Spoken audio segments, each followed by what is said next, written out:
Il est l'heure. Je propose qu'on commence. Je voudrais d'abord remercier tous les participants.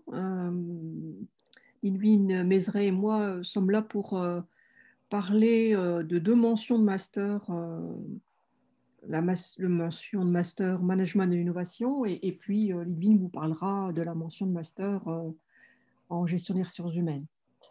Alors, je vais commencer par vous parler du master en mention management de l'innovation. Je vais vous donner des informations un peu générales. Et puis, je pense que ce qui peut être intéressant par la suite, hein, c'est d'échanger, hein, de répondre plus finement à vos questions s'il y en a, ou de compléter hein, nos informations. Alors, le Master Management de l'innovation est un master qui est proposé au sein de l'IAE Lille, une école universitaire de management qui prépare hein, tout un ensemble de futurs cadres d'entreprise en essayant, sur un plan pédagogique, d'avoir à chaque fois une intentionnalité, des objectifs qui caractérisent hein, les mentions des différents masters. Alors, qu'est-ce qui caractérise la mention management de l'innovation, comme son nom l'indique? Elle est cette mention destinée à satisfaire les besoins en formation des étudiants qui s'interrogent sur les organisations, sur les évolutions des formes d'emploi, des formes de travail, sur les évolutions des statuts des entreprises, qui ont envie aussi de s'investir dans des formes organisationnelles qui sont différentes, qui sont particulières. Ça peut être, je dirais aussi, des étudiants qui ont envie de créer leur entreprise. Et donc, ce master management de l'innovation forme vraiment les étudiants à développer leur capacité à être innovants, à être créatifs. Hein. Il y a beaucoup d'ateliers, de séminaires de créativité. On enseigne le management de l'innovation. On aide les étudiants aussi à réfléchir à ce que peut être aujourd'hui une approche un peu territoriale de la gestion. On sensibilise hein, aux nouveaux défis qui traversent aussi les entreprises en matière de responsabilité sociale et environnementale. Et donc, je dirais, les étudiants sont vraiment concernés par tous ces sujets qui traversent aujourd'hui les entreprises et qui impactent les formes de travail. Donc, la première année de master donne les bases qui permettent aux étudiants de se sentir à l'aise avec ces questions d'innovation, ces questions liées à la créativité. Et puis, la deuxième année de master est une deuxième année qui professionnalise les étudiants vers ou des secteurs, ou des formes d'organisation, ou des formes de projets qui peuvent être innovants. Donc, le premier parcours de professionnalisation qui est proposé aux étudiants, c'est un parcours qui oriente les étudiants vers tout ce qui est les métiers de la culture et du développement. Donc, comment faire de la culture un levier de développement au service des territoires, au service, je dirais, de projets aussi, d'organisation. Donc, ce sont des personnes qui peuvent aussi bien travailler dans des musées, des personnes qui peuvent s'impliquer territorialement pour faire de la culture un levier hein, de développement des personnes et puis également des territoires. Le deuxième parcours qui est proposé est un parcours en entrepreneuriat et il est plutôt la destinée aux étudiants qui ont ce projet de créer une entreprise, d'entreprendre ou d'intraprendre aussi. Hein. Il peut y avoir des entreprises qui sont très à la recherche d'intrapreneurs, c'est-à-dire en leur sein de gens capables de mener justement des projets hein, innovants et font appel à des intrapreneurs. Mais on peut aussi, et on prépare également à l'entrepreneuriat. Donc, on aide hein, des étudiants qui ont ces projets de création d'entreprise de transformation, de forme d'activité, à se préparer à l'entrepreneuriat. Le troisième parcours dont je vais vous parler, c'est un parcours en responsabilité sociale et environnementale.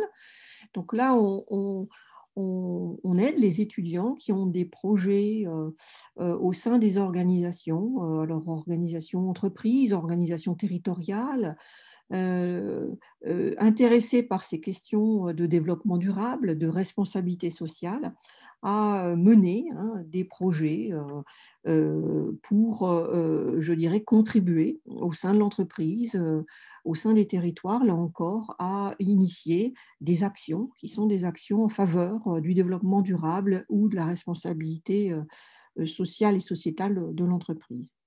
Le quatrième parcours est un parcours qui s'intitule Manager territorial et qui se destine là à des personnes qui soit sont intéressées par les concours de la fonction publique et qui auraient envie de travailler dans les collectivités territoriales. Donc le master aide à la préparation de ces concours, mais aide aussi à de futurs contractuels, parce qu'il en existe de plus en plus dans la fonction publique, à mener des projets, là aussi, au sein de ces collectivités, de ces organisations, mais ça peut être aussi des services des eaux, d'assainissement des eaux, ça peut être des services qui réfléchissent au recyclage des déchets, ça peut être donc toutes sortes de projets qui sont menés aujourd'hui au sein des communautés de communes, au sein des régions, au sein des départements, et qui sont encore là à la recherche de profils innovants, de gens qui veulent renouveler les modes habituels d'agir et de penser un certain nombre de problèmes et qui donc sont formés à manager avec une approche qui est une approche territoriale. Et enfin, le dernier parcours, c'est un parcours en gestion des entreprises sanitaires et sociales qui prépare les étudiants à occuper des fonctions de direction d'établissements sociaux, médico-sociaux ou de réseaux de santé, d'établissements de santé, et à travailler auprès de populations qui sont dans des besoins d'insertion sociale, d'insertion professionnelle, des populations qui sont en situation de handicap, des personnes âgées, des gens qui sont, des enfants qui sont sous la protection de l'enfance. Donc des personnes qui veulent s'engager dans ces types-là d'entreprises, entreprises qui peuvent être associatives, secteur privé, marchand, public, mais avec une cible qui est la personne. Donc ça couvre tout le champ des services à la personne, soit à domicile, comme en institution ou en établissement.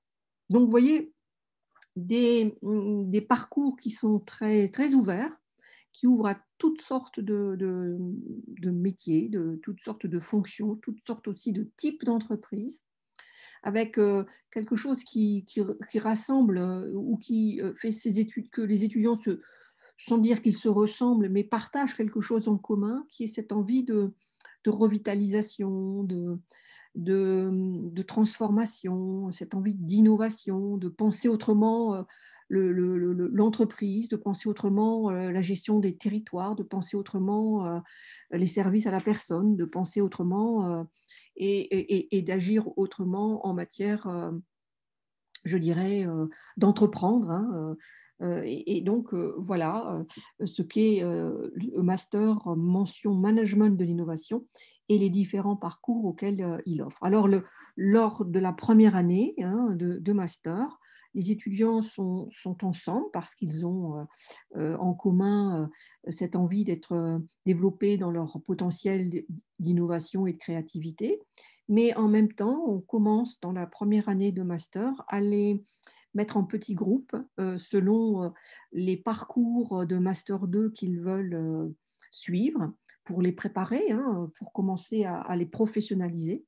Et donc, il y a à la fois des cours en grands groupes, c'est un groupe de 70-80 étudiants, et des cours qui sont en groupe plus restreint, selon les options, les types de parcours que les étudiants veulent ensuite choisir dans le cadre du M2. Alors, quels sont les étudiants qui sont pris, je veux dire, dans le cadre de ce master management innovation? Alors, des étudiants qui ont fait un parcours avant de licence de gestion, bien évidemment, mais aussi des étudiants qui ont fait un parcours en économie, en droit, en sciences politiques. On a aussi des étudiants qui parfois ont fait de la psychologie, de la sociologie, de la géographie. Évidemment, chacun vient doté de connaissances de base, a des efforts plus ou moins conséquents à faire pour rattraper, selon ce qu'il a fait initialement, un certain nombre de fondamentaux et de connaissances. Mais on n'est pas dans l'idée qu'il faut nécessairement que vous ayez fait une licence de gestion pour rentrer dans ce master management d'innovation. On aime bien, hein, souvent associer d'ailleurs dans ce master des étudiants qui ont fait des sciences sociales avec des étudiants qui ont fait des sciences de gestion. Et donc, c'est ce qui fait une coloration et qui donne aussi une coloration au groupe qui est particulière. Et d'ailleurs, dans le cadre de ce Master 1, il y a des enseignements en sciences sociales qui sont maintenus. Ce master est ouvert au profil d'étudiants en formation initiale, est ouvert également aux étudiants en apprentissage, est ouvert également aux étudiants qui souhaitent suivre en alternance cette formation en contrat de professionnalisation. Et tout cela est ouvert également à la formation continue. Et tout ça est possible parce que les cours n'ont lieu que 2 jours par semaine, tous les jeudis et vendredis, ce qui permet aux étudiants d'être 3 jours en entreprise tout au long de l'année, ou 2 jours en entreprise tout au long de l'année, et 2 jours en formation. Voilà. Et l'alternance est un principe qui est maintenu lors de la 2e année, puisque là encore, les étudiants peuvent continuer leur alternance en Master 2. Et il y a toujours ce chevauchement entre des périodes d'entreprise et des périodes à l'IAE pour suivre les cours. Donc, il y a une mixité des publics qui est pour nous une richesse aussi de ce master. On mixe des étudiants en apprentissage avec des étudiants en formation continue, avec des étudiants en formation initiale ou en contrat de professionnalisation. Et c'est aussi misé sur la solidarité de groupe, sur le partage des réseaux, le partage de savoir-faire. Et ça marche bien. Je dirais que ça crée des dynamiques collectives qui sont fort, fort intéressantes, notamment dans les Master 2, hein, où là, les groupes sont de taille 25-30 étudiants, mais aussi dans le Master 1, notamment dans tous les groupes optionnels qui sont ouverts pour que les étudiants commencent, comme je le disais tout à l'heure, à se professionnaliser. Alors, j'ai parlé des finalités, j'ai parlé des types de publics, j'ai parlé des formations ou des filières qui souvent candidatent dans ce master management de l'innovation. Alors, peut-être terminer avant de répondre à vos questions, puis surtout de laisser la parole à Lidwine sur les critères d'admission. Alors, il y a ce qu'on appelle le score IAE Message, qui est un score que les étudiants peuvent passer de manière facultative. C'est un test d'auto-évaluation qui permet aux étudiants de se positionner dans leur bagage en matière de culture, de logique, de culture générale, de logique, et puis aussi de maîtrise des langues. Bon, ça, c'est une manière un petit peu pour chacun de se dire, est-ce que j'ai a priori le niveau pour rentrer dans ce master de l'IAE? Parce que vous avez un score qui vous est donné et qui vous permet de vous, de vous comparer, de vous situer par rapport à ce qu'est la moyenne des étudiants qui candidatent et qui passent ce score. Donc ça, c'est un premier outil qui n'est pas inintéressant. Autre élément, c'est quand même de regarder dans vos études antérieures comment vous avez, je dirais, été dans l'assimilation de vos connaissances, dans l'intérêt aussi de travailler dans tel ou tel euh, secteur, type d'entreprise, qu'est-ce qui vous intéresse sur ces aspects de l'innovation. Donc, les motivations, le projet professionnel sont beaucoup, beaucoup regardés lorsque l'on étudie les dossiers de candidature. Et puis, au-delà du projet professionnel qui compte pour beaucoup, hein, dans l'appréciation du dossier du candidat, eh bien, on regarde quand même quels ont été les résultats pendant l'année de licence, les résultats pendant l'année de bac, pour regarder au fond quelle a été l'assiduité, la rigueur, la persévérance, la ténacité des étudiants. Ce sont quand même des qualités que l'on recherche parce que bah, c'est un niveau de travail qui est exigeant et on a besoin de savoir que les étudiants vont s'accrocher. Ça ne veut pas dire qu'on ne prend que ceux qui ont de bonnes mentions, mais on regarde quand même qu'il y ait une force de travail et une ténacité à réussir qui transparaît dans le dossier des étudiants. Voilà, donc j'en terminerai là pour cette présentation générale. Je vous remercie de votre écoute et puis je vais laisser la parole à Lidvine. Merci Christelle pour cette belle présentation du Master Management de l'Innovation, qui est un très beau master. Je vais vous présenter celui de la mention GRH, le Master GRH, qui a à peu près 18 ans d'âge, dont 15 en apprentissage, et avec un M1 tronc commun qui conduit particulièrement vers le parcours historique qui est celui de métier de la GRH et à la marge, éventuellement, plutôt avec des entrées directes, un second parcours qui est celui d'études, conseils et recherche en ressources humaines.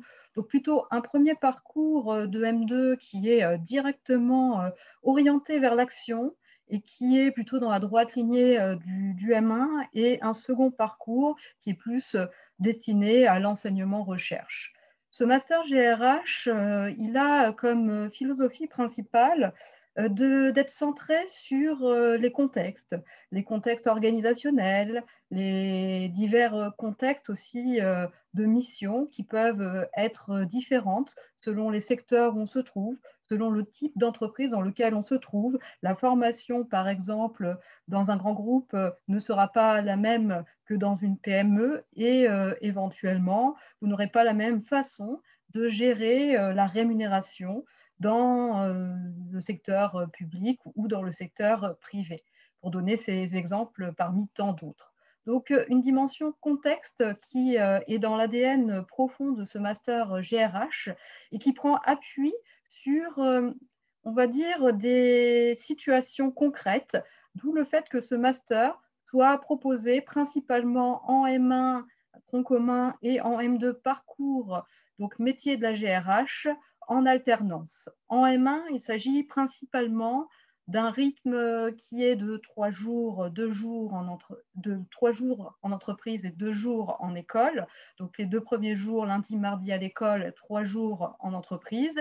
Et puis en M2, vous avez la possibilité de choisir donc toujours soit un rythme 3 jours, 2 jours, donc cette fois-ci lundi, mardi, mercredi en école et jeudi, vendredi en entreprise, et un rythme donc un peu plus longitudinal, en 3 semaines, une semaine.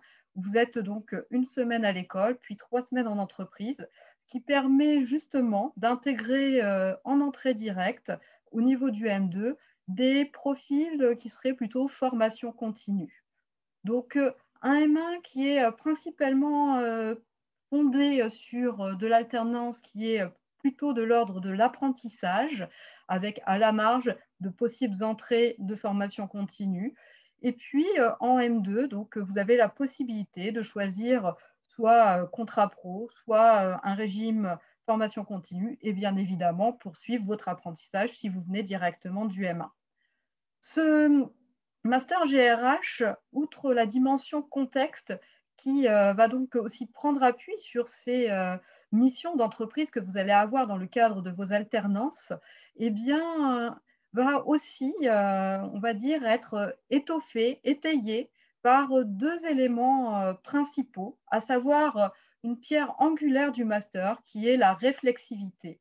Donc, on va vous amener sur une dimension réflexive, une dimension prise de hauteur, que ce soit dans le cadre de projets étudiants sur la démarche compétences, pour savoir un peu ce que vous voudrez faire comme métier RH, construire votre parcours professionnel tout au long de ce master, ou éventuellement, évidemment, au travers d'exercices comme les ateliers d'échange et de pratique, ou alors tout simplement dans des blocs compétences qui sont directement reliés à cette notion de réflexivité et de dimension contexte, qui vont ensuite se traduire par un mémoire en M2 qui est individuel et qui porte sur votre terrain d'entreprise et sur lequel vous allez trouver une problématique qui va vous amener à proposer des préconisations. Donc un master orienté action, par l'action et pour l'action, et qui va aussi avoir comme deuxième, on va dire, moyen d'étoffer cette dimension contexte, et bien simplement une pierre angulaire qui est la pédagogie, donc une pédagogie créative et qui est au service de ces actions et de l'action organisationnelle. Autrement dit, ce master va vous conduire à étoffer votre portefeuille de compétences, que ce soit en M1 ou en M2, pour pouvoir accéder à tout métier RH ou toute fonction RH avec des postes plus ou moins à responsabilité. Donc, on a souvent parmi nos diplômés des personnes qui accèdent dans les 4-5 ans à des postes à responsabilité type RRH, donc responsable ressources humaines. On en a d'autres qui se spécialisent plus spécifiquement dans le conseil en recrutement. D'autres encore vont plutôt rester sur des métiers plus classiques, donc de chargé de recrutement, chargé de formation, dans des groupes plus ou moins conséquents.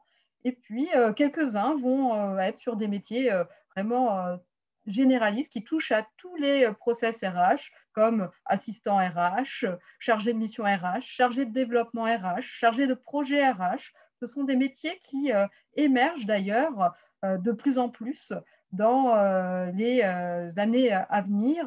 Vous avez fort à parier que ce seront les métiers de demain. Et d'ailleurs, cette dimension projet, cette dimension développement RH, on la travaille de manière longitudinale au travers des blocs de compétences, mais aussi au travers de très, très nombreux travaux de groupe, des travaux de groupe qui font partie de cette pédagogie créative, créatrice. Donc, on a des apprentissages par problème. Donc, au lieu de faire des études de cas classiques où on apprend bêtement le cours, vous allez autour d'une petite situation problématisée et construire le cours à la carte, guidé par l'enseignant. Vous allez avoir éventuellement la maîtrise aussi d'outils d'e-learning type LMS, qui ne sont pas uniquement ceux de l'université, auxquels nous vous proposons éventuellement de vous initier, parce que nous avons des enseignants qui sont plus spécifiquement spécialisés dans ces outils. Et puis, pour accéder au master, je dirais que même si vous avez prioritairement un bagage gestionnaire, peut-être voilà, une licence en sciences de gestion ou une licence management d'innovation des sciences sociales qui permet justement d'arriver dans le master RH parce qu'elle propose de l'apprentissage durant la licence 3, eh bien, vous avez cette possibilité aussi d'intégrer le master avec des licences un peu moins gestionnaires parce que nous sommes, tout comme pour le master management d'innovation qu'a présenté Christelle, eh bien, nous sommes persuadés que la diversité des profils, c'est ce qui fonde la richesse des ressources humaines. Et donc, nous avons à cœur de diversifier les profils et de ne pas nous contenter que de profils purement gestionnaires. Pour les profils qui ne seraient pas purement gestionnaires, Christelle l'a évoqué pour le master management d'innovation tout à l'heure, elle parlait du score IAE. Personnellement, nous, le score IAE, on n'y attache pas trop d'importance, sauf si vous venez avec un profil un peu atypique et que vous n'avez jamais fait de sciences de gestion. C'est un bon moyen de pouvoir appuyer votre projet professionnel et de prouver que vous êtes en capacité, avec un potentiel, pour vous acculturer très rapidement vers le monde gestionnaire. Donc, on le conseille plutôt à ces profils, on va dire, atypiques et qui viennent émailler nos promotions. Donc, souvent, des personnes qui ont des licences en psychologie. Une année, on a eu même une ancienne opticienne lunetière. Donc, on s'attache aussi à bien comprendre votre projet professionnel.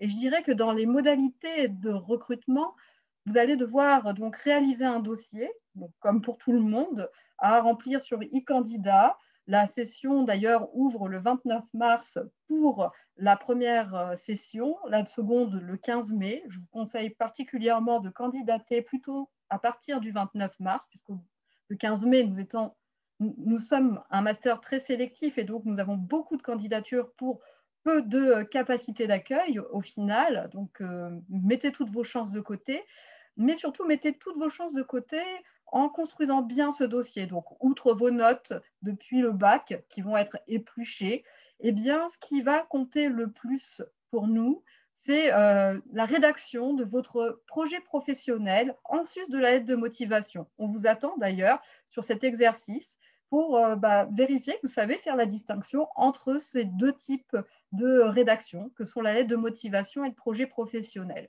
Et puis, évidemment, si vous avez commencé à trouver une piste d'apprentissage ou éventuellement une piste d'organisme d'accueil pour les formations continues qui voudraient arriver directement en M2, eh bien, à ce moment-là, ça peut faire un petit plus, mais ça ne fait pas tout. Ce n'est pas parce que vous n'avez pas trouvé votre apprentissage avant de candidater, ou en tout cas votre terrain d'entreprise et votre terrain d'accueil pour votre bloc de professionnalisation qui donc nécessite forcément que vous ayez au moins un stage pour les formations continues, un terrain d'apprentissage ou au moins d'alternance si vraiment vous ne trouvez pas avec un contrat pro, eh bien, ce n'est pas grave en soi. Ce n'est pas ce qui fera notre critère principal de sélection, même si c'est un petit plus pour ceux qui auraient éventuellement ce type de questions. Éventuellement, car j'ai pu constater que le site de l'IAE n'était pas encore tout à fait à jour, et pour être sûr que vous puissiez avoir ces dates en tête, voici donc les dates de ce processus de sélection pour intégrer notre master GRH.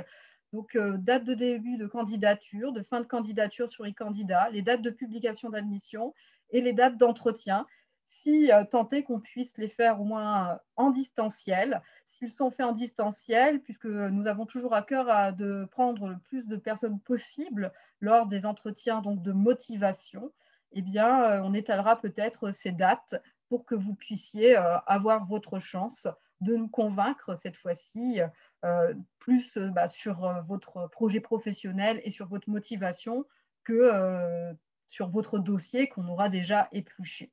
Voilà ce que je peux à peu près vous dire sur le master GRH.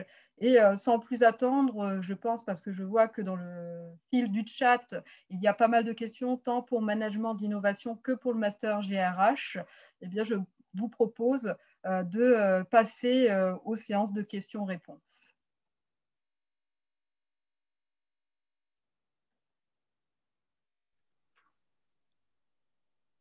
Je vois que dans le fil de la conversation, il y avait des questions à propos du score, il y a un message. Donc peut-être pour ceux qui ne connaissent pas, expliquer ce qu'est ce score. En fait, vous le savez peut-être, mais il existe 35 IAE sur le territoire national. Et au fond, les étudiants qui candidatent à ces différents IAE passent un même score, qui est le score dit IAE Message, pour entrer dans les masters. Alors, il est parfois obligatoire, parfois il est conseillé, parfois il est indiqué comme facultatif. Ce que je pense intéressant, c'est de vous dire que c'est un test qui vous permet de vous auto-évaluer. Hein. C'est un test d'auto-positionnement. Et que pour des fois des étudiants qui ne savent pas trop comment ils se situent dans leur connaissance ou dans leur savoir, hein, passer le test, c'est recevoir un score. Et ce score, il est situé par rapport à une moyenne nationale. Donc, ça veut dire que il faut savoir qu'il y a plus de 25 000 étudiants qui passent ce score. Et il est même d'ailleurs passé à l'étranger pour les filières qui sont à l'international ou pour des étudiants étrangers qui voudraient venir étudier en France. Ça permet de se dire, oh là, bon, mettons, la moyenne du score sur le plan national, c'est 210. j'ai eu 198. Bon, je ne suis pas loin de la moyenne, ça veut dire j'ai la possibilité de le repasser, ce score. Et ça m'oblige, ça m'incite, ça m'encourage, ça me stimule peut-être aussi à faire des efforts parce que je mesure que il y a culture générale, logique, langue. Je ne suis pas loin, quoi. Il faudrait que je travaille un peu.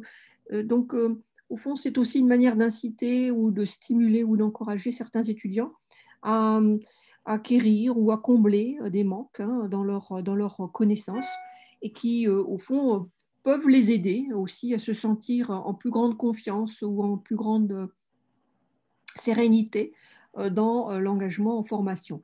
Mais ce n'est pas, alors tout à l'heure j'en parlais, donc c'est quelque chose que je peux conseiller pour entrer en master management de l'innovation, mais ce n'est pas parce que vous ne l'avez pas passé que vous ne pouvez pas être admis dans ce master, hein, ce n'est pas une obligation, mais c'est un bon moyen pour les étudiants aussi de se positionner eux-mêmes et de prendre conscience aussi de leur niveau par rapport à ceux qui candidatent dans les IAE et qui veulent y entrer, puisque les IAE sont par nature, on va dire, hein, des écoles universitaires qui aussi sélectionnent les étudiants qui sont ensuite diplômés IAE.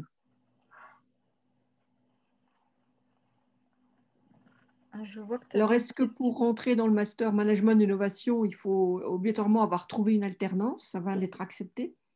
On encourage les étudiants à bien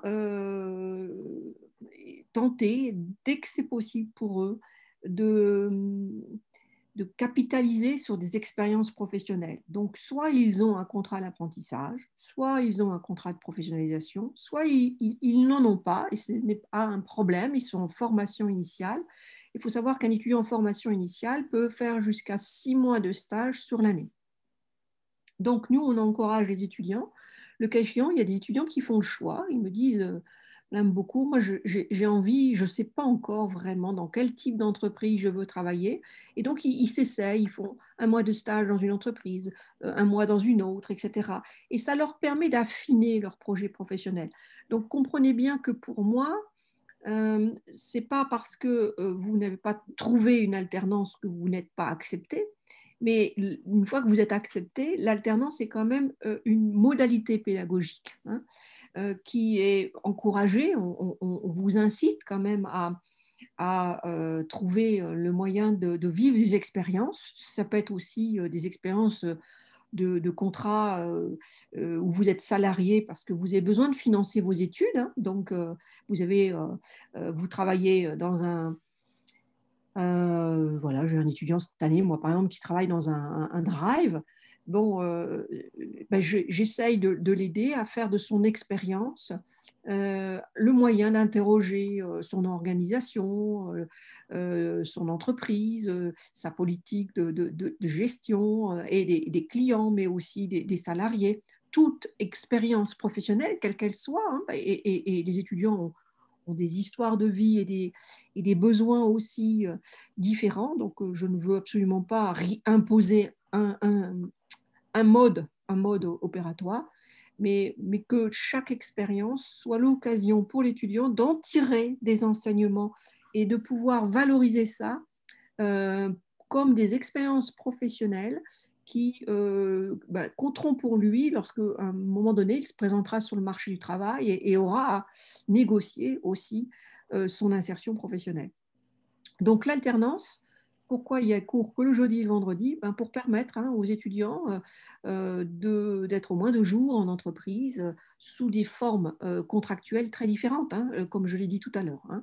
Et puis, c'est aussi permettre que les étudiants restent dans une forme de marge de liberté par rapport aux besoins qu'ils ont, hein, aussi parfois de financer leurs études et de clarifier leur projet professionnel.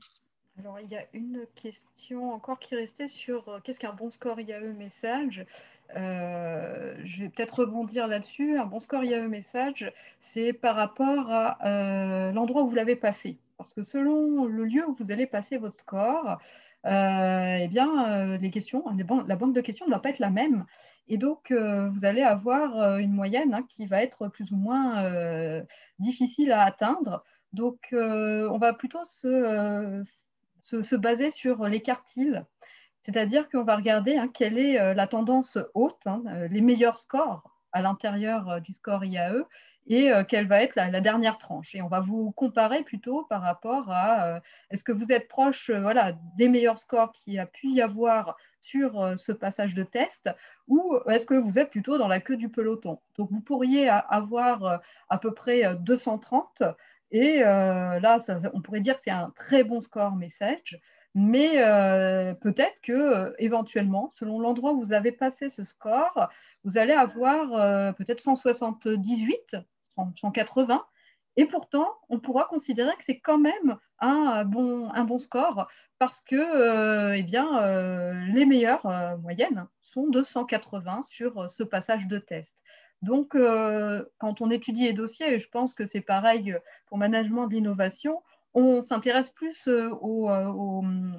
voilà, aux fourchettes hautes et basses de ces scores, et on regarde aussi l'homogénéité, c'est-à-dire vous pourriez avoir un très bon score à 200 en ayant sur, par exemple, l'anglais et la logique cartonné, et être très mauvais sur la culture générale et le français. Et là, ça peut nous indiquer que c'est peut-être moins bon finalement que quelqu'un qui est un peu plus homogène sur ces 4 matières-là, et qui est donc une personne peut-être plus en capacité de travailler sur de nombreux sujets dans le cadre des masters. Christelle, est-ce que tu veux compléter par rapport à cette... Non, c'est parfait. Il y avait une question, Sur une ligne un petit peu sur plus le haut RH. sur le nombre de Oui. candidatures. Voilà. Effectivement. Donc, concernant le nombre de candidatures, alors ne prenez pas peur quand je vais vous dire le nombre. Sur les 2 sessions confondues, nous avons 635 candidatures. Effectif, dossier complet. Sachant que c'était une année particulière puisque ce n'était que sur dossier que vous étiez sélectionné. Sur les 635 candidatures, il y a des personnes sur la session 2, on va dire, il y en a une centaine à enlever. Une centaine à enlever, pourquoi? Parce qu'il y en a qui ont retenté leur chance en session 2 alors qu'ils avaient déjà été refusés par rapport à leur parcours scolaire et leur dossier voilà, qui n'était pas très complet, même en termes de projet professionnel en session 1.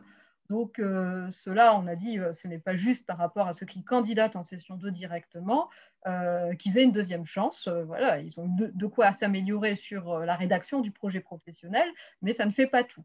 Et puis, on en a qui ont confondu les rythmes, les régimes, on va dire, d'alternance. Donc, il y en a qui candidataient à la fois sur de la formation continue et sur de la formation en apprentissage. En voulant aller en ressources humaines, je dirais que c'est quand même un petit peu ennuyeux que vous confondiez formation continue et formation en apprentissage si vous venez directement d'une licence. Alors, pour prétendre à la formation continue, il faut avoir de quoi pouvoir reprendre des études, ou au moins avoir de quoi justifier que vous êtes allé au chômage pendant un certain temps pour pouvoir postuler en formation continue. Donc ça a éliminé une petite centaine de dossiers. Donc on a eu à peu près 535 candidatures effectives pour 35 places. Alors, sur les 35 places, évidemment, j'aime bien, voilà, c'est mon côté chargé d'études diversité qui ressort peut-être quand je recrute. J'aime bien de toute façon donner une chance en plus. Et puis, il y a le jeu des désistements qui arrive toujours. Donc, en général, on en accepte à peu près une quarantaine dans la réalité pour obtenir notre capacité d'accueil à 35. Donc, moi, je dirais, Céline, tentez votre chance, postulez, et puis construisez bien votre projet professionnel, et votre dossier sera étudié aussi attentivement, que ce soit pour accéder en M1 comme pour le M2, bien évidemment. Pour le M2, concernant les formations continues, souvent, le directeur de mention, qui est Frédéric Sauvage, qui malheureusement n'a pas pu se rendre disponible pour ce temps d'échange, puisqu'il a aussi la casquette directeur du CFA Formasup, dont nous dépendons dans le cadre de l'apprentissage, eh bien, pour lui, c'est vraiment la construction du projet professionnel, plus que les notes, qui va vraiment vous permettre d'être sélectionné, sachant qu'en M2, vu que ce sont surtout des entrées parallèles, donc normalement la sélection se fait principalement au niveau du M1, eh bien, il y a beaucoup moins de candidatures, donc on en a eu à peu près 200 pour environ le même nombre de places, puisque nous avons 2 parcours, comme je vous l'ai dit tout à l'heure, mais deux parcours un parcours métier de la GRH avec 2 rythmes d'alternance possibles. Souvent, les formations continues vont sur le rythme 3 semaines, 1 semaine. Et nous avons donc 35 places de M1 qui montent vers le M2. Et donc, ça laisse à peu près 35 places pour alimenter soit le rythme 3 jours, 2 jours, soit le rythme 3 semaines, 1 semaine, si les M1 montant en rythme 3 semaines, 1 semaine viennent alimenter ce rythme-là. Donc voilà, si je peux vous dresser un portrait du nombre de candidatures pour l'année dernière. Et vu le nombre de mails que l'on reçoit sur la boîte mail générique, même sur LinkedIn, je pense qu'on aura aussi beaucoup de concurrence, malheureusement. Mais le fait de venir sur ce type de salon, sur les JPO, ça peut être un petit plus parce qu'on retient. On retient qui a fait l'effort de venir et de faire la démarche. Donc, ça peut aussi être un petit plus pour vous, en tout cas dans la sélection du dossier. Il y a Tom qui a levé la main, me semble-t-il. Je pense que c'est pour une question. Oui. En fait, je voulais vous demander, on est 2 dans ce cas ici. Je suis actuellement à l'ICEN, donc en école d'ingénieur, en dernière année, en apprentissage depuis 3 ans maintenant. Et du coup, je voulais savoir ce que vous pensiez de rejoindre le Master 2 en entrepreneuriat. Est-ce que vous pensez que Est-ce qu'il vaut mieux rejoindre le tronc commun d'abord, ou est-ce que c'est possible d'intégrer directement le Master 2 entrepreneuriat? Vous avez 3 années d'ICEN, c'est ça? Oui, c'est ça. Donc, 3 années d'ICEN qui sont l'équivalent d'un bac plus 3. Non, parce que j'ai fait un DUT informatique avant. Et D'accord, ensuite, ok. j'ai rejoint l'ICEN, Donc, donc c'est ça que je en n'avais pas en apprentissage en tête. 3e année. D'accord, très bien. Donc après, je dirais tout dépend un petit peu de ce que vous avez accumulé comme expérience dans le domaine de l'entrepreneuriat, en gestion et dans tout ce qui est lié au dispositif de création d'entreprise. Alors je m'explique, l'année de M2 est une année sur laquelle on met les étudiants vraiment sur leur projet de création. Donc quand ils n'ont pas acquis préalablement des connaissances en gestion, je ne dis pas que ce n'est pas possible. Je dis que c'est plus difficile et donc ça demande une étude du dossier. Donc ma réponse serait de vous dire candidatez pour le M2 directement, vous pourriez être pris. Et si par rapport à ce que vous mettez en valeur dans ce dossier, et peut-être aussi de la maturation de votre projet de création, il pourrait être possible soit de vous demander de repasser quelques unités d'enseignement du M1 ou de les suivre, soit de repasser par la case du M1.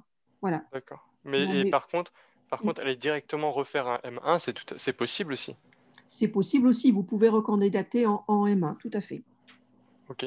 Et en fait, il y a déjà des étudiants qui, en M1, commencent effectivement à alimenter leur projet de création, à constituer aussi, ça demande du temps, un portefeuille de partenaires et de clients. Et toute une question de rythme aussi. C'est pour ça que je parlais de maturation de votre projet. Si votre projet est déjà tissé, que vous y avez déjà travaillé, une année peut suffire pour le mener à bien. Parce que la réussite du Master 2 en entrepreneuriat, c'est que votre projet est abouti. D'accord, ok. Donc, si on sent que c'est compliqué, c'est pas une question de principe et de niveau et de validation de niveau. C'est vraiment une question de dire que ce qui nous préoccupe, c'est d'amener à la réussite l'étudiant à la fin. Ok, ça marche. Ça marche? D'accord. Estelle, tu as aussi encore une question sur le Master Management de l'innovation de Céline Méranviel. Oui, et il y en avait une avant qui était de Céline Outman sur, de Noémie, voilà. De Noémie. Donc je vais dans l'ordre, Noémie qui demande si on peut faire des mobilités internationales en M1 Management d'innovation. Oui, c'est possible. Un semestre, ou le semestre 1 ou le semestre 2, très rarement l'année complète. On n'autorisera pas des mobilités internationales d'une année complète à des étudiants qui n'ont jamais fait de gestion. On peut l'autoriser. Cette année, je l'ai autorisé pour 2 étudiants qui avaient déjà fait une licence de gestion et qui ont eu un travail à faire supplémentaire et qui ont choisi aussi d'aller faire leur mobilité internationale dans des établissements où le programme pédagogique est cohérent avec leur volonté d'intégrer tel ou tel parcours de M2. Donc, tout ça s'étudie, hein, où vous les voilez, quels ECTS vous allez valider dans le cadre de votre mobilité, en quoi c'est cohérent avec votre projet professionnel, parce qu'il ne s'agit pas non plus de faire de la mobilité internationale juste parce qu'on se dit, tiens, c'est une occasion. Par contre, on encourage aussi chez nous les étudiants à faire pour lesquels la mobilité internationale n'est pas simple. On les laisse faire un M1, on les autorise à une année de césure tout en leur garantissant que cette année de césure ne viendra pas remettre en cause leur intégration dans le M2. C'est-à-dire qu'on ne les refera pas passer une sélection pour l'entrée en M2 s'ils font une année de césure. Alors, concernant maintenant la question sur le double diplôme. Sur les doubles diplômes, non, nous n'avons pas de double diplôme avec d'autres universités. Nous avons juste un parcours de ce master management d'innovation qui se fait à l'identique, mais en France, hein, simplement c'est en Martinique, mais on n'a pas de double diplôme avec d'autres universités. Concernant la question de Wilson, je crois me souvenir que vous avez déjà posé quelques questions lors des salons. Je pense que c'est plus particulièrement dans l'optique d'intégrer le master RH, si je ne me trompe pas, de Wilson, parce voilà, il me semble avoir déjà eu des mails de votre part.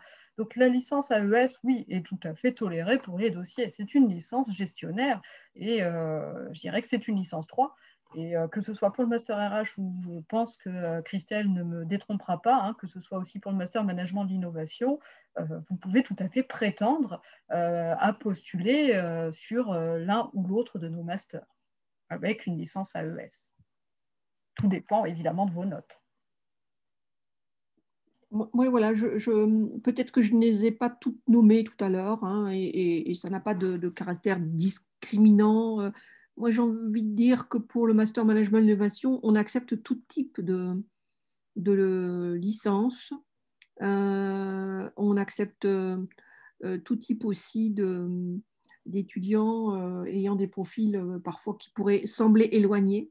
Mais tout dépend, au fond, je l'ai dit, de la détermination du projet professionnel de l'étudiant. Et il nous est déjà arrivé de prendre des étudiants qui avaient fait histoire, mais ça avait du sens pour eux de venir ensuite chez nous par rapport à leur projet.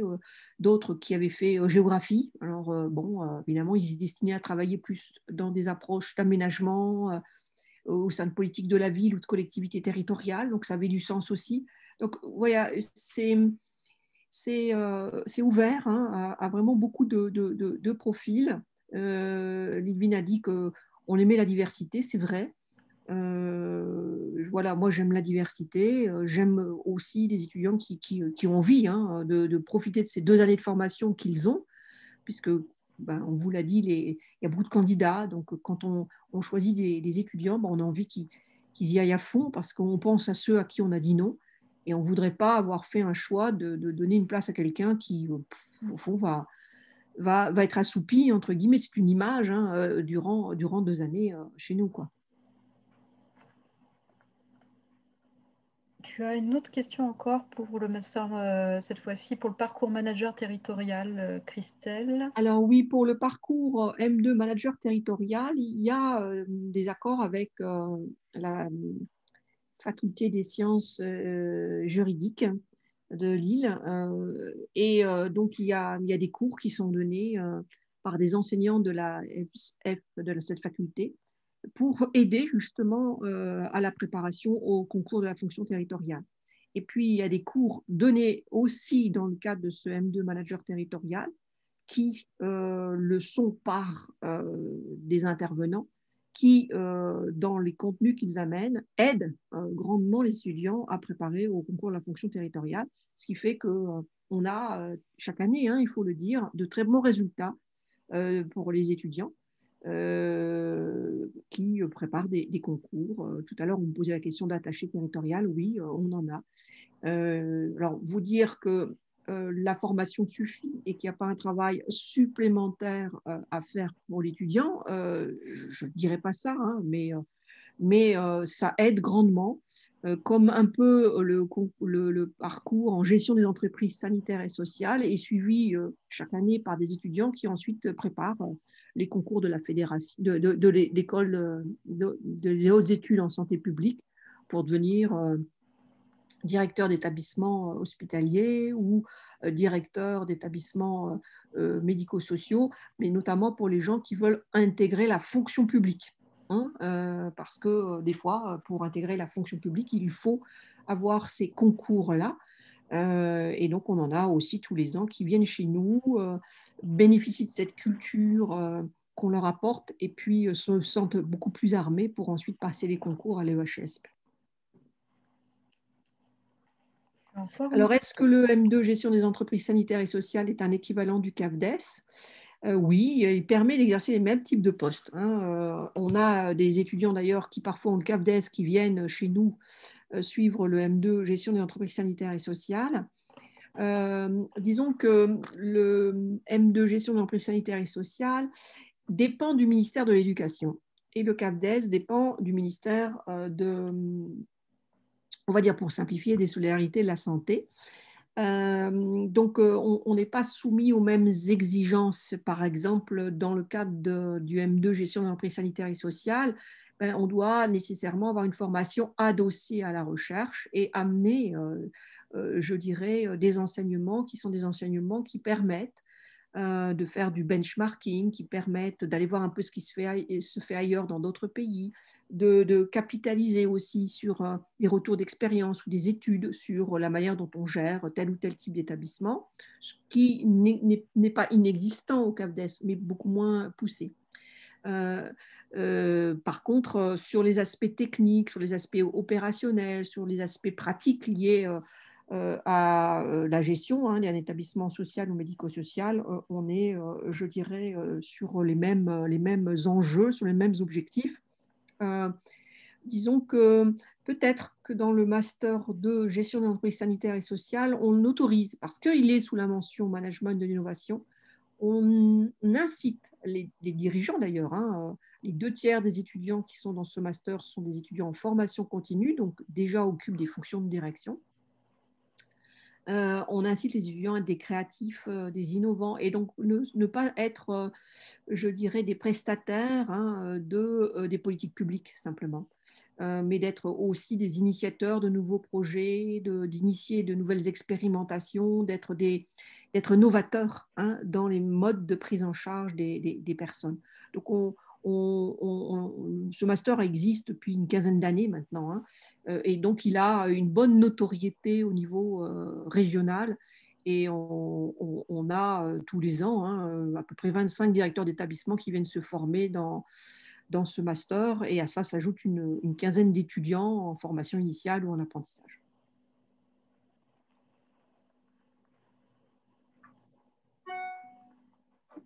Est-ce qu'on est arrivé au bout du fil de la conversation? Il me semble. Hein, et vous pouvez aussi poser des questions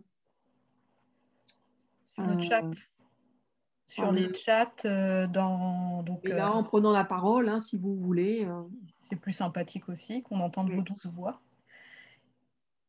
Éventuellement, si vous n'osez pas le faire aujourd'hui, vous savez que demain, vous avez des rendez-vous direct live que vous pouvez prendre avec nous directement.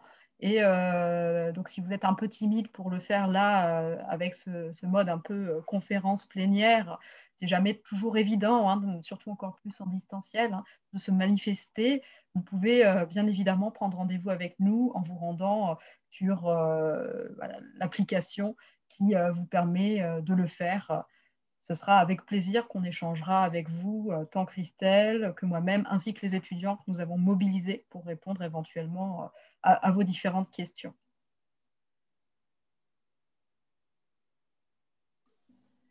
Est-ce que vous pouvez mettre le lien pour la prise de rendez-vous sur le chat? Valérie, j'ai vu que tu étais dans l'assistante. Je ne sais pas comment on fait pour mettre le lien.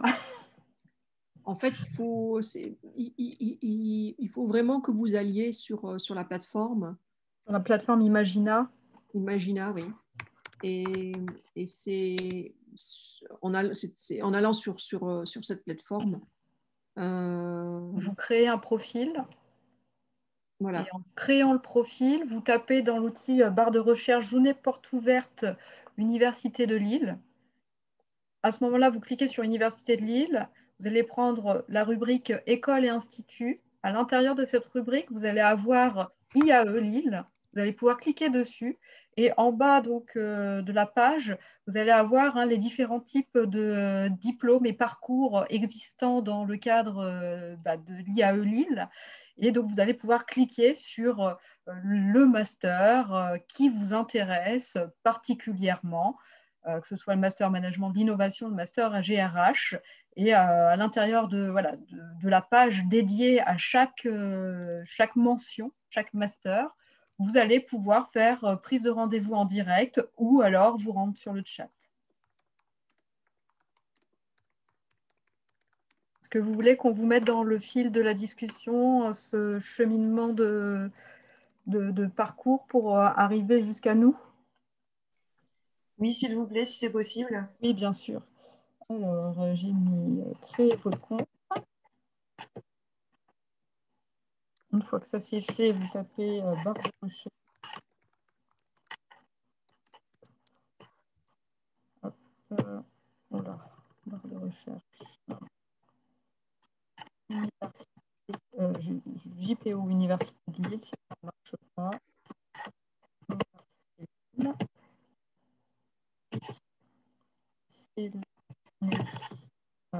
École et institut. IAE. Dérouler la page.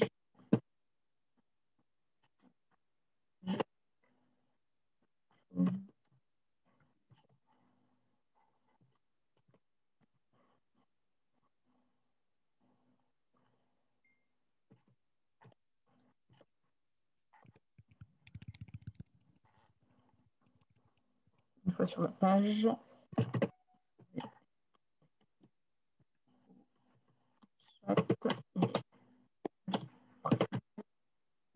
Vous pouvez même déjà prendre rendez-vous dès aujourd'hui.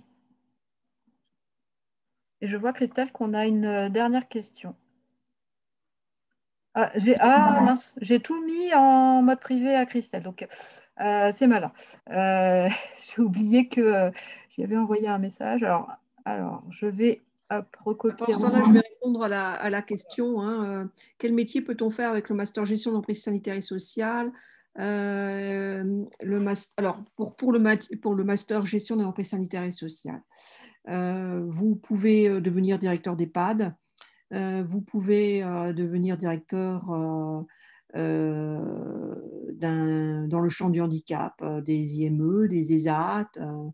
Vous pouvez travailler dans le champ de la protection de l'enfance et à ce moment-là, vous prenez la tête d'établissement type MEX. En fait, la panoplie des types d'établissements et de services est très, très grande. Et elle change selon les secteurs, protection de l'enfance, personnes âgées, secteur de handicap. Vous pouvez aussi travailler dans un centre communal d'action sociale, dans le cadre de la politique de la ville. Et là, vous êtes plus sur le champ de l'insertion sociale.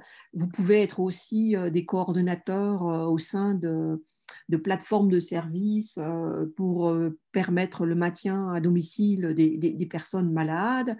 Je dirais, vous travaillez ou dans le champ associatif, ou dans le champ coopératif, ou dans le champ des mutuelles, ou le champ des entreprises du secteur privé, ou dans les entreprises du secteur public. Donc, on est sur des modalités de travail, des cultures professionnelles, des types d'établissements, des types aussi de projets qui sont très, très différents. Mais le master prépare bien aux fonctions de direction. C'est-à-dire que tout à l'heure, je disais qu'on accueillait de la formation continue. Donc, ce sont des gens qui cherchent à être promus, ou parfois, on a aussi des gens qui veulent se reconvertir. On a déjà eu des ingénieurs de l'agroalimentaire qui étaient lassés de travailler dans le domaine et qui avaient envie d'œuvrer dans des dans des entreprises avec des missions plus humaines, plus voilà. On a aussi des gens qui veulent s'engager dans le développement international, dans des organisations humanitaires. Le tout, c'est que vous êtes ou chef de projet ou dirigeant d'une structure et type établissement ou service. Alors, il y a la même question pour le master management de la responsabilité sociale et environnementale. Alors, c'est dans les entreprises, vous pouvez ou travailler dans des services qui sont des services où on va vous demander de contribuer dans un écosystème d'affaires ou un écosystème territorial à de la coopération organisationnelle pour le recyclage des déchets, pour, je dirais, la gestion des fournisseurs, les économies en termes d'achat, d'approvisionnement, de logistique, avec l'idée derrière que vous ayez un impact sur l'environnement qui soit valorisable, bien sûr, en tant qu'entreprise, au titre de la responsabilité sociale et environnementale. Hein. Sachez que ça fait partie aujourd'hui des indicateurs qui sont suivis pour pouvoir participer au CAC 40 et ou pour pouvoir avoir un certain nombre de labels ou de certifications au niveau des entreprises. Donc, vous êtes dans un service qui se veut contribuer à optimiser les indicateurs dans le champ de l'écologie, de la responsabilité sociale ou sociétale. Vous pouvez favoriser le covoiturage, comment vous l'inscrivez dans une politique de GRH, comment vous pensez une politique de management des ressources humaines qui intègre ces principes de responsabilité sociale et sociétale, de participation citoyenne des salariés à la vie de leur territoire ou de leur organisation.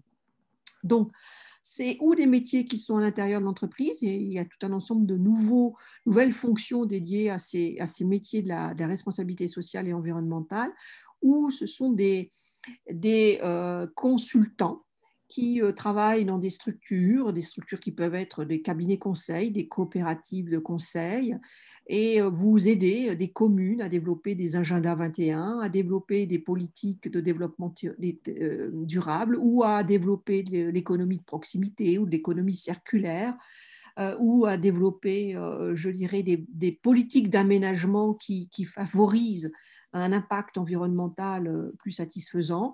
Donc, on est sur des projets là, de conseil ou on est sur des projets de développement à l'échelle d'une collectivité publique, locale ou territoriale. On a aussi donc au-delà des métiers du conseil, des gens qui peuvent occuper ce type de fonction avec une vocation derrière d'aider à l'instrumentation, c'est-à-dire qu'aujourd'hui, il y a des méthodes, hein, il existe un certain nombre de besoins en construction de méthodologies et d'outils pour aider les entreprises, aider les acteurs à initier des politiques qui intègrent ces enjeux écologiques ou ces enjeux, je dirais, citoyens. Et concernant le master manager territorial, donc on a là des débouchés, bien sûr dans les collectivités locales et territoriales, mais on a aussi un certain nombre de gens qui travaillent dans des administrations qui sont des administrations qui dépendent de par exemple, je ne sais pas si vous connaissez, donc par exemple la Direct. On a aussi des gens qui peuvent travailler dans des institutions qui œuvrent au développement local et territorial, où on a simplement des espaces de collaboration. Alors, c'est des nouveaux dispositifs qui existent, c'est des pôles territoriaux de compétitivité économique. Ce sont des gens qui travaillent au sein de pôles de compétitivité. Donc, tous ces espèces d'espaces que les politiques publiques aujourd'hui initient ou espaces collectifs et dans lesquels, au fond, doivent être construites des politiques territoriales. Et donc là aussi, souvent, ce sont des postes qui sont confiés à des managers dits territoriaux parce qu'ils doivent combiner l'engagement de différentes organisations, l'engagement de différents acteurs au service du territoire. Et alors, quels sont les métiers possibles avec le Master de Culture et Développement? Comme ça, j'aurais fait pratiquement, je pense, le tour des parcours. Je vous en remercie de vos questions. Dans le parcours Master 2 Culture et Développement, on a des gens qui vont, par exemple, gérer des musées, gérer des salles de spectacle, mais alors, avec l'idée de penser un programme culturel. Ce sont aussi des gens qui vont développer des projets culturels. Bon, par exemple, comment on peut, je dirais, faire des résidences d'artistes qui permettent à des artistes non seulement de développer leur art, mais d'être ouverts aussi à une population. Alors c'est ciblé, ça peut être des enfants, mais ça peut être aussi des gens d'un quartier, etc. Et pour donner le goût de l'esthétique, de la culture ou de l'art. Donc il y a c'est au fond tous les métiers qui voient dans la culture un levier du développement, là encore, local et du développement territorial. Donc, soit vous travaillez dans un établissement culturel, type musée, salle de spectacle, soit vous êtes, je dirais, dans des projets qui sont initiés par des communes, par des régions, par des départements, avec l'idée d'essaimer sur l'art, sur la culture et de favoriser je dirais, le partage de ces valeurs. Bon, si je suis à la mairie de Lille et que je gère un projet de culture et de développement, ça peut être d'initier un concours de dessin chez les jeunes enfants avec, comme vous pouvez le voir des fois, la carte de vœux de la mère qui est tirée d'un dessin d'enfant. Donc, à travers ce concours, on fait à la fois passer des techniques, mais on dissémine aussi l'envie du beau, de cette culture, de l'art. C'est Lille, capitale européenne de la culture. C'est Roubaix maintenant qui s'y engage. Donc, vous voyez qu'il y a derrière la culture une envie de revitaliser certains bassins, comme le bassin minier et d'autres communes ou villes, pour essayer de faire de la culture un levier de changement au niveau et régional et territorial. Donc, ce master et accueille une vingtaine d'étudiants et je peux vous dire que chaque année, ces étudiants trouvent vraiment du travail parce qu'il y a beaucoup à faire dans le champ de la culture.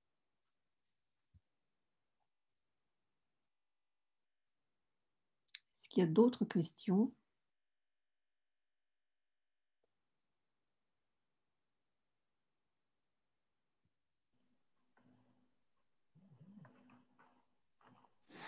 Moi, j'ai encore une autre question, madame. Oui, je vous en prie.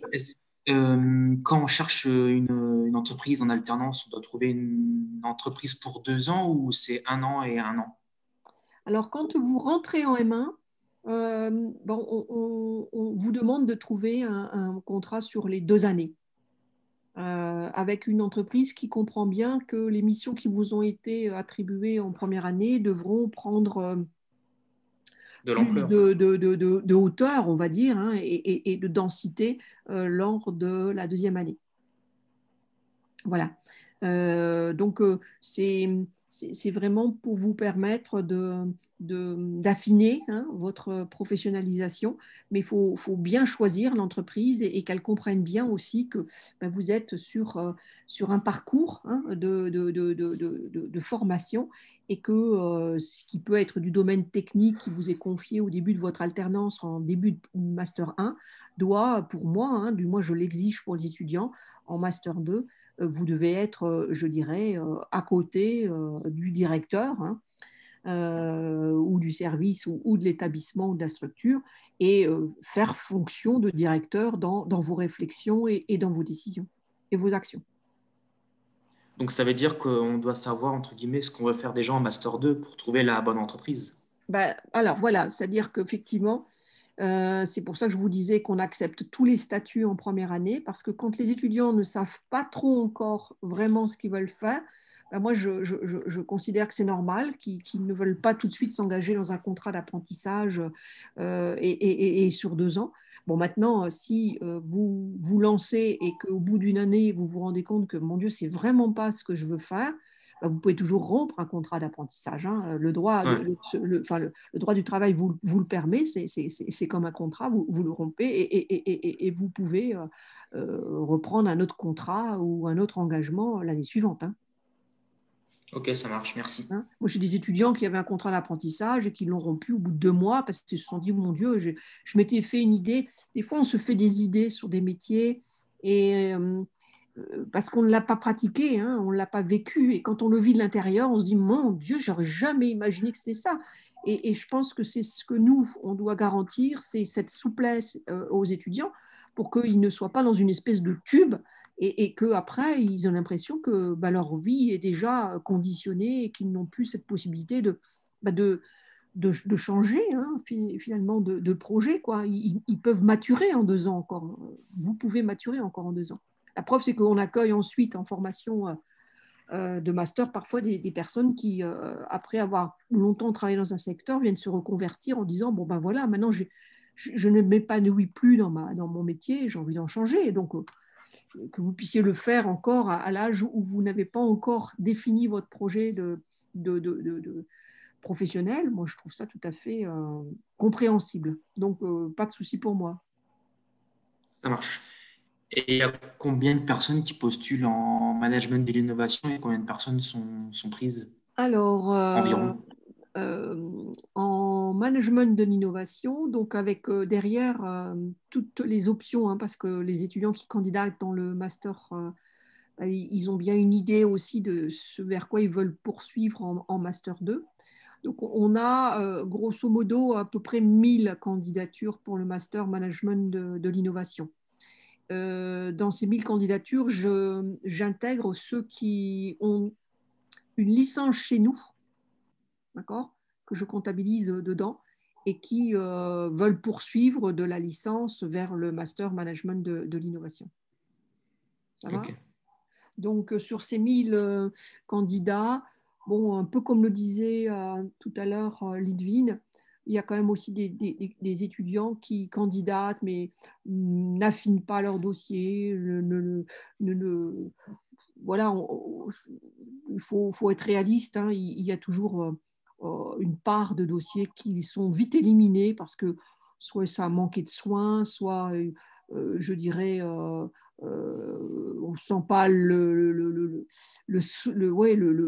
volonté, hein, de bien se valoriser l'étudiant. Donc, il y en a qui sont vite éliminés. Moi, je peux dire que j'ai très vite éliminé entre 50 et 100 dossiers, quoi. Donc, la base effective pour la sélection, c'est autour de 900 dossiers. Ça marche. D'accord. Et bon, après, moi, je voudrais pas que vous en soyez inquiets parce que j'en ai discuté aussi avec d'autres collègues.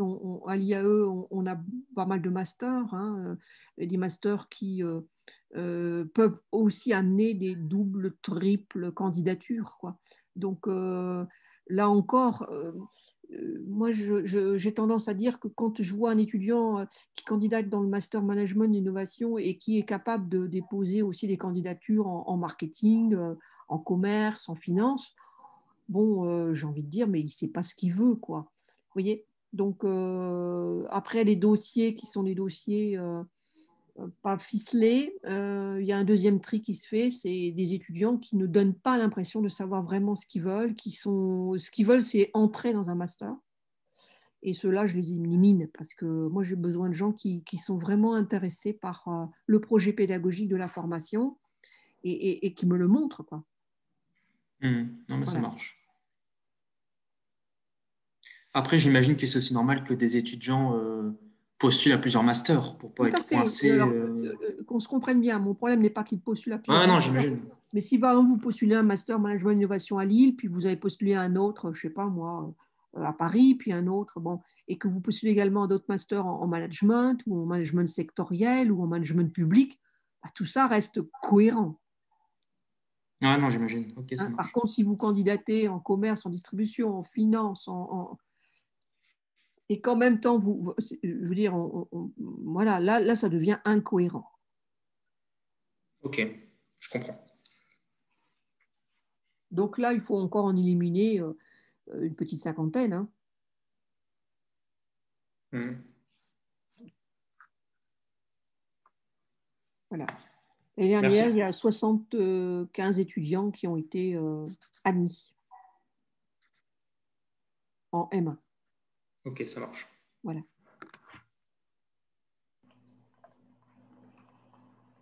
Y a-t-il encore quelques questions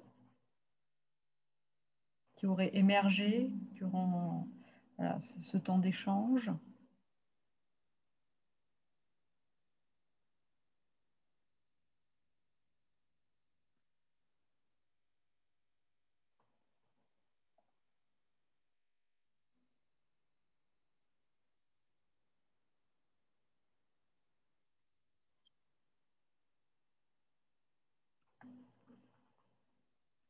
Christelle, je pense que si on n'a pas d'autres questions, on va peut-être pouvoir clôturer cette conférence.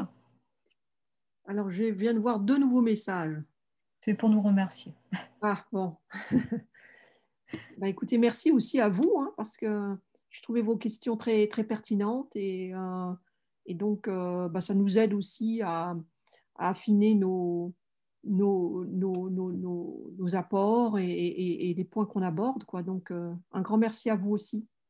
Merci aussi également pour ces questions vraiment intéressantes et puis ces temps d'échange parce que même si on est en distanciel, c'est vrai que c'est important de pouvoir se renseigner et de pouvoir aller aussi à votre rencontre, même si c'est de façon dématérialisée, pour répondre au mieux à vos questionnements. Et merci aussi à Christelle hein, qui a partagé ce temps d'échange conjointement entre voilà, les deux mentions en tant que responsable de pôle. Merci beaucoup. À bientôt. À bientôt. Merci Nous beaucoup. l'espérons. Merci. Bonne Merci, fin au revoir. d'après-midi. Au Merci. revoir. Merci, au revoir.